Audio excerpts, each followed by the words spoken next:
Welcome to our new series, The 200 Movie Challenge. Our goal this year is to watch 200 movies that we haven't seen yet. If you want to listen to the full podcast where this clip is from, the link will be in the description. Now enjoy today's movie. It's funny you mentioned not having time for movies, but surprisingly for you, you got to a third movie, Soto. A long What was one your too. third? Was it? Well, what was it? In how long was it? Well, it was like 2 hours and 19 minutes. And so the third movie that I watched this week was Free State of Jones. It's a movie that came out in 2016 starring Matthew McConaughey and Mahershala Ali. Um, Obviously, I love Matthew McConaughey. True Detective is one of my favorite TV shows of all time, the first season specifically. Uh, but it's a historical drama. Obviously, it takes place during, towards the end of the Civil War in Mississippi. Matthew McConaughey's character of Newton Knight sort of kind of develops his own little corner of Mississippi where he has deserters and runaway slaves, and they kind of make their own little place out in the swamp. And so uh, it's just kind of showing what it was like at the end of the Civil War, what it was like with the Confederates, and sort of what it was for them to kind of band together and kind of fight back for their own freedoms.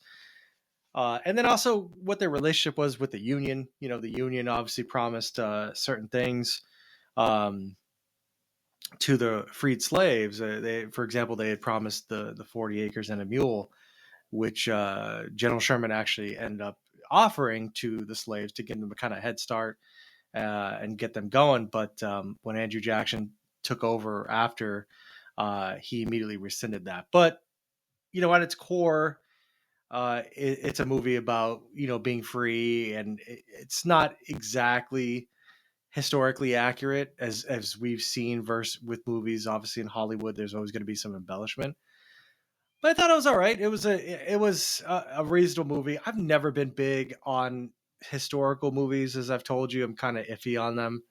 um they tend to run long, they tend to kind of be bland.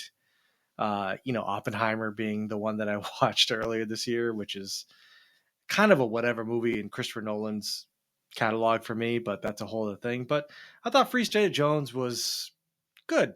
Wasn't great. It is what it is. It told the story. Story ended way longer than I wanted to be. I kind of felt myself checking my watch and checking the time like towards the last 45 minutes because I'm just like, oh man. But I was interested because I like the idea of that time frame. I like the idea of fighting for freedom and watching that. And if you want to watch a movie where, you know, Matthew McConaughey is like one of your favorite actors, and you just want to watch a movie where Matthew McConaughey is the hero and he doesn't really learn anything, but he's just Matthew McConaughey and he's just cool, and he ends up like kind of just, you know, always like kind of figuring a way out and all that stuff. And you just want to watch a movie that just has one of your favorite actors kind of just succeed without any real tension. Uh, that's Free State of Jones for me. And so, you know, kind of given the way that I felt about it, I ranked it down. I ranked it just a spot below Oppenheimer, and above. Obviously, I saw the TV glow. That's the kind of tier of movie this is. Historical drama, kind of longer than it needs to be, and a movie that I probably will never see again. I have no reason to see this movie. A buddy of mine was like, I like Free State of Jones. He's like, you know, if it's on TV, I'll end up watching it. That's the Shawshank rule for me. uh Free State of Jones does not fall into that. This is not in any way a bad review of Free State of Jones. It's just that there are some movies that you're kind of like, okay, yeah, like, all right, history, okay, some emotion, the end. And that's Free State of Jones. That was like my add-on for the week. So um nothing more to say about it, just kind of unremarkable. Well, it's funny. Yeah, you mentioned Matthew McConaughey, and I was a big fan of a lot of his earlier work, I guess. Like I remember movies like Frailty, Contact. I'm trying to remember one in particular that I was A Time to Kill. Great That one I love that legendary one. He was performance. great, and Yes. like that era. Then I don't know when. It's probably when he started doing romantic comedies, because I remember he had like How to Lose a Guy in 10 Days and all that Yeah. shit. Mm-hmm. And I hate to say he became a joke, Well, he did. but He even it was said just that like, and I know he's done some good movies since then, more recently as well. But yeah, like that's like that era, Matthew McConaughey. I guess when the actors are trying, that's when they're at their best. When they become famous, they're like, I can phone it in. But with him, he can be good when he wants to be. True Detective, it is a TV show.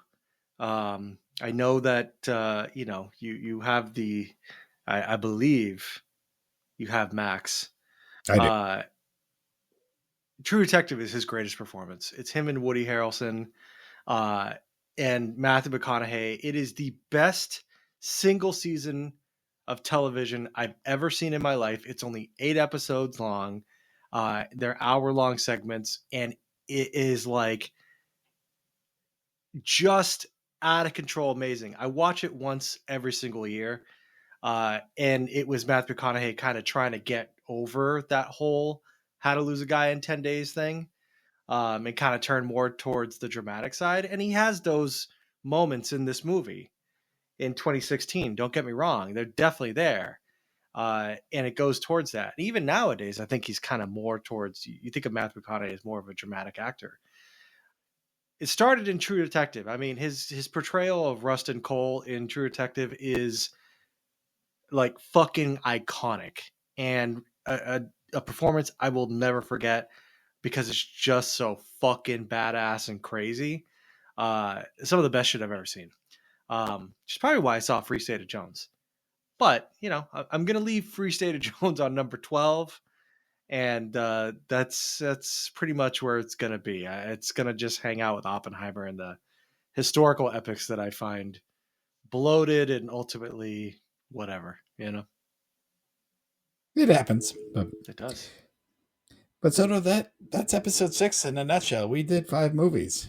I'm in a nutshell. Proud of us. Yeah, no, I know. We did it, and there's going to be more to come. I got some more ideas down the pipeline. I like surprising myself too. There are some movies that I will kind of look forward to, like I'll hear about, and then I'll be like, oh, okay, I want to see that. I've got some movies that I definitely want to hit this year. I'm trying not to pay for movies, although I want to, because there's movies like The Substance and Anya, and these kind of movies that are competing with Emilia Perez for Oscars, that they are available to rent. But I'm kind of I hesitate being like, do I want to just start watching movies that I'm paying for? That just seems kind of, I don't know. I mean, I will if I have to, but with Emilia Perez, at least it was free and ended up being one of the surprises of the year. So, yeah, it's number 1 on my list so far. So we'll see how long it stays there. But and mine is Godzilla. It depends on which. Godzilla and Emilia Perez, number 1 movie so far of 2025, and it's February 13th. Yep. But anyhow, that will do it for the episode 6 of 200 Movie Challenge. If you have anything to say about those 5 movies, let us know what you thought. And as usual, if there's a movie we should see, leave a comment. Yes. Because if we haven't seen it, we will. That's how I saw Lift. It's got to be free. It's got to be free. It's got to be free. Free. It's always going to be free. And, one of us will probably try and squeeze it in. And yeah, that's what I did with Lift. And Lift is the second worst movie I've seen this year. God, I don't want to see that. Underbed is the only thing worse. I can't believe it. I can't believe we have a whole year with so many more opportunities for you to watch something worse than Under the Bed. It's going to happen. I know it is. I'm scared. Just because, again, like you said, I do have my list, things I saved that I know I'm going to see sometime this year. Mm-hmm. I want to see this. I'm going to, this is a great opportunity. But like you, sometimes you're just on one of your streaming sites and you're just searching what jumps out. It's a kind of, how I got to Kind of Pregnant. I'm like, let me just go to Netflix. Obviously, it was plastered all over because it's one of the newest things. I'm like, all right, well, this is the newest rom-com. I got to check it out. It was all over. Kind of sad that I did, but you know what? At least I can say I did.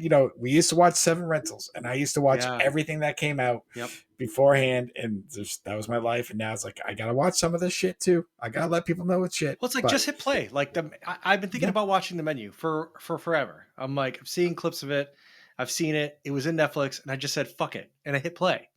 Just hit play on the movie. Like, hit play. Let it play out. It might suck. It might be the best movie you've ever seen. You don't know until you fucking hit play. That's just the tagline right there. We're going to leave it at that. Just hit play.